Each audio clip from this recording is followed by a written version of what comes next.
Isang magandang umaga po ang hatid sa inyo ng Mang Kelos TV. Muli tayong nagbabalik sa araw na to, Linggo, February 2, 2025. Unang Sunday sa buwan ng Pebrero at buwan ng mga puso. Meron po tayong 7 pangarera na inilaan ng management ng Metrotorp. At tulad ng dati, kada linggo nagsisimula po ng 2:00 ng hapon. May kakapalan po ang mga lineup at may pagka magulo po. Kaya dagdag lang po ng kursunado natin mga dihado. Sa punto pong ito, tayo'y di na rin po magpapaligoy-ligoy pa at samahan nyo na rin po ako upang maihatid ko na sa inyo ang aking mga giya. Salamat po. Karera numero 1, isang 3-year-old and above maiden race. Post time is 2 o'clock p.m. Start ng winner take all, races 1 to 7. Distansyang tatakbuhin, 1,400 meters. Binubuo ng 10 kalahok. Ating pong pampremera rito yung numero 10, Asintado. Na base sa kanyang mga tinatakbo, ito po'y pwedeng iparimate at isunod-sunod lamang. Maganda naman po kanyang ikinilos nitong nakaraan January 24 kung saan nasigundo po siya sa kabayong nanalong Catalytic. At rendahan po sa ngayon ni CL Advincula. Bilang panigunda naman po natin dito yung numero 8 yung Golden Diet na isang derimate. At nung nakaraan takbo niya yung January 25 na tersera pwesto lamang po siya sa kabayong nanalong dihadong Dixie Sky at nasigundong Queen Ella. At ito po'y papatnubayan ngayon ni JD Huco. Kaya para rito sa karera numero 1, pampremera numero 10 Asintado, panigundo yung numero 8 yung Golden Diet. Karera numero 2, may lilimang kalahok lamang at ito po'y tatakbuhin sa distansyang 1,400 meters. Isang Class 5, Group 5 for non-placers. Start po ng Peak 6, races 2 to 7. Ating pong pampremera rito yung derimating numero 5, Stark. Napapanubayan po ni E.L. Blanca Flor. Angkop sa kanya ang distansya at dilima lang po siya rito. Kaya sa tingin ko, kaya niya na po itong grupong to. Noong December 18, tumakbo po ito at dumating lamang po ng panlimang pwesto sa kabayang nalong Black Diamond. Bilang panigunda naman po natin dito yung numero 3, Ivan. Pwedeng kumuha ng unahan at makipagsabayan at meron naman din po itong takbong remate. Nung pinakahuling takbo niya noong December 28, hindi po gaanong kinakitaan to ng buti at napampitong pwesto lamang po siya kay Mount Amandiwing. Po dito meron siyang takbo noong December 21 kung saan maganda na po ang kanyang ikinilos at nakwarto pwesto po ito sa kabayang nanalong Electrify. At muli po siyang papatnubayan ni NC Lonar. Kaya para rito sa karera numero 2, pampremera yung numero 5 Stark, panigundo yung numero 3 Ivan. Karera numero 3, start ng Peak 5, races 3 to 7. May distansyang 1,400 meters, isang Class 4, Group 22 to 27 split. Tatakbuhin sa distansyang 1,400 meters with 10 entries. Pampremera po natin yung kalahok numero 1, Amazing. Bagamat matagal pong napahinga, may buti po itong kabayang to, nasasali po ito sa mga stakes race at nakakalaban niya sila Still Somehow at gayon din naman sila High Dollar at High Roller. Ito po ay nag-barrieran itong nakaraan January 29 at siya ay dumating po ng segundo pwesto kay Sundance. Rendahan po siya ni J.A. Guse. Maganda-ganda naman po ang kanyang ipinakita. Ang pinakahuling takbo po niya, kung atin pong riribasin babalikan yung nakaraang taon, nung May 19, 2024 kung saan nanalo po to sa isang stakes race. Tulad ng aking nga sinabi, doon tinalo niya si High Roller, High Dollar at Primavera. Same rider pa rin po, J.A. Guse. Kung ganun po ang ikikilos nito, ay nakalalamang po ito rito sa tingin ko. At yun pong panigundo rito yung kalahok numero 9 Gamer Winner na isang rematista. Ang pinakuling takbo niya ay nung January 19 kung saan ang galing sa hulihan bandang gitna at dumating po siya ng segunda pwesto sa kabayong nanalong Diamond Heart. Rendahan po siya ni JPA Guse sa muling pagkakataon. Bilang panersera po natin dito ay numero 7 Viva de Oro na isang imported horse. Isa din rematista. Itong nakaraang takbo niya nung January 12 na segunda po to kay Lucky Hilda. At sinundan po to ng segunda ulit na dating nitong January 26 kung saan tinalo po siya ni Gold Rush. Papatnubayan po siya muli ni Dan L. Camanyero. Kaya para rito sa karera numero 3, pamprimera ay numero 1 Amazing, panigundo numero 9 Gamer Winner at panersera ay numero 7 Viva de Oro. Karera numero 4, start ng Peak 4, races 4 to 7, isang class 4, 28 to 33 group, may distansyang 1,400 meters, 6 entries.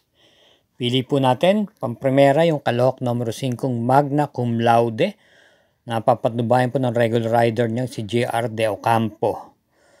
Ito po ay tatakbo sana nung November 24, 2024. Pero hindi po natuloy dahil na-scratch po siya ron sa naturang karerang yon. Kung ating babalikan, maganda naman po ang mga preba nito nung nakaraan mga taon.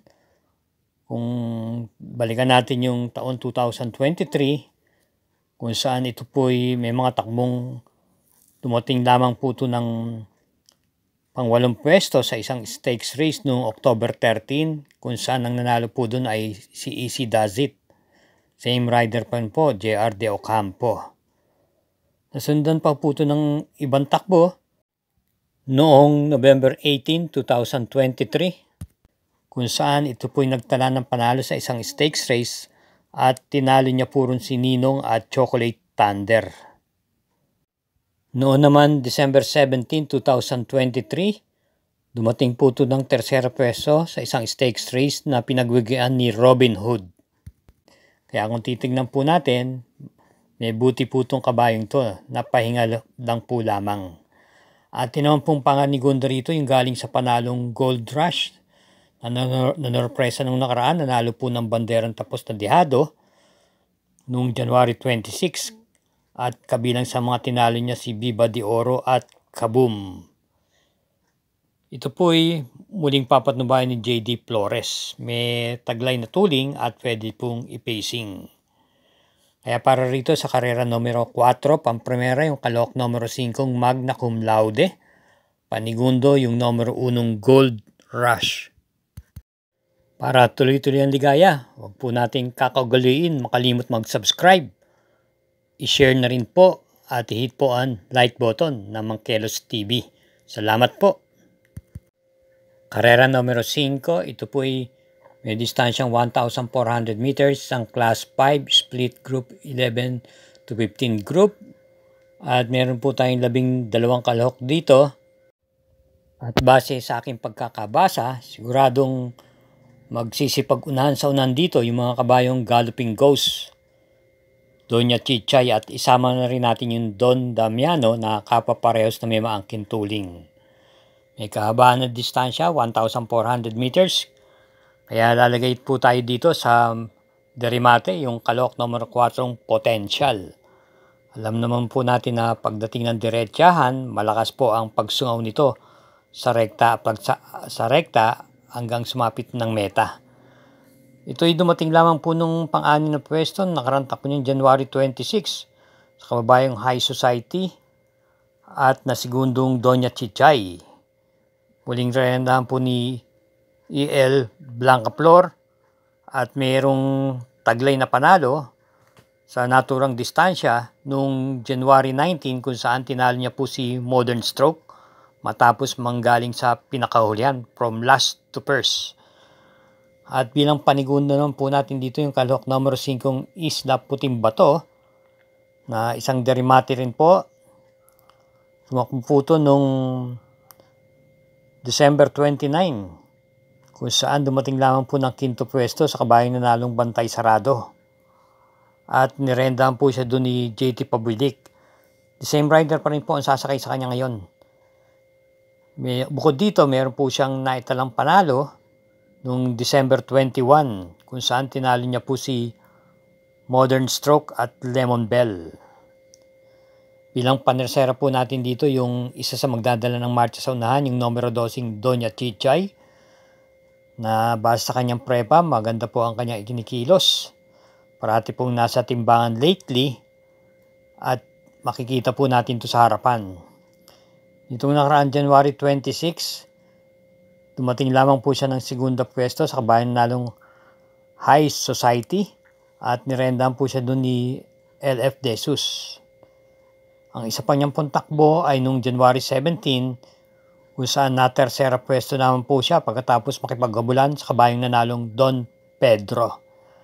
Kaya para dito sa karera numero 5, pampremera yung kalahok numero 4, Potential. Panigundo yung kalahok numero 5, Isla Puting Bato.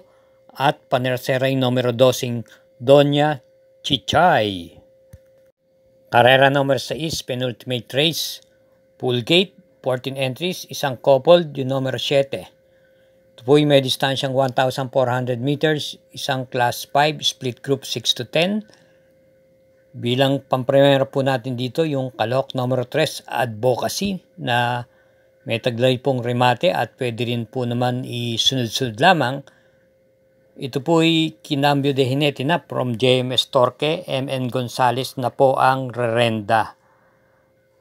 Itong pinakahuling takbo niya, maganda po ang kanyang ipinakita kung saan nasigunda pwesto po siya noong January 22 sa kabayang nanalong Arrogante. Bilang panigunda naman natin dito yung siguradong magdadalang marcha sa unahan yung numero 9 Aliana. Nagamay po ni M.E. De Ocampo. Ito po ay 2 beses nang dumating ng segunda pwesto. Ang una po ay noong January 17 kung saan nasigunda po siya kay Primero Soldado matapos pangunahan ng kabahan ng takbuhan.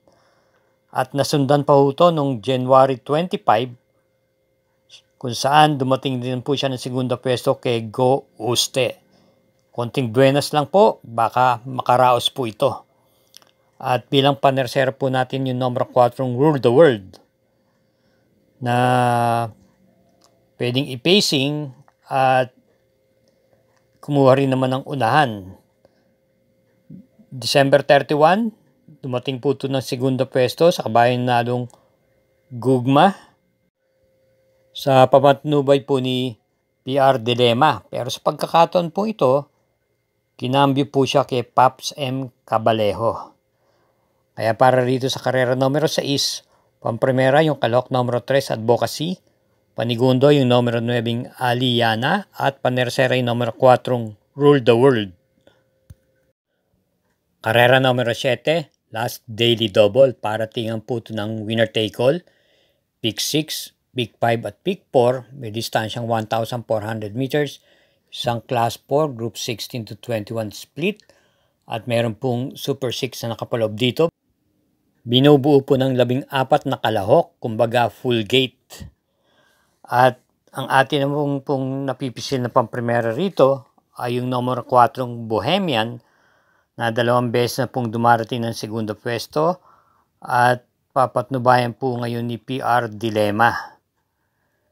Nung pinakahuli, nung January 25, siya po ay dumating po ng segunda pwesto sa kabayang nalong Golden Charger. Si J.A. Guzzi po ang Romendaron. At ang isa pa, nung January 12, na segunda pwesto din po naman to kay Player Andre.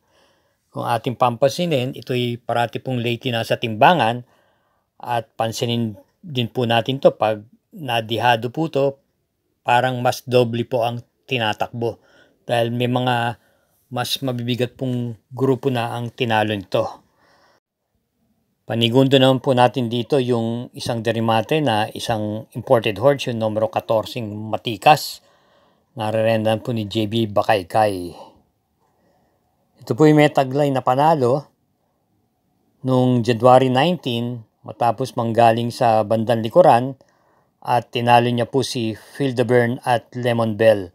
Same rider pa rin po, JB Bakaykay.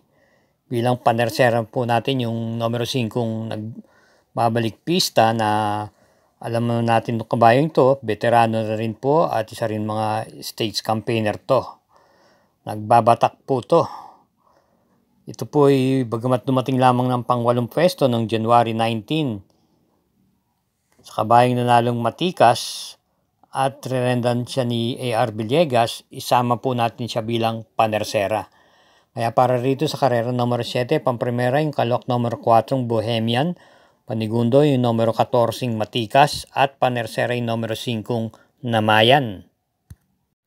Thank you again for watching mga sabayan karerista. At naway kahit paano makahagip po tayo bago dumating ang araw ng mga puso. Hinay-hinay lang po sa ating paglilibang. At ingat din po tayo lagi sa ating pag-uwi dahil may mga mahal sa buhay na meron pa hong nag-aantay sa atin. Good luck po at happy Sunday racing!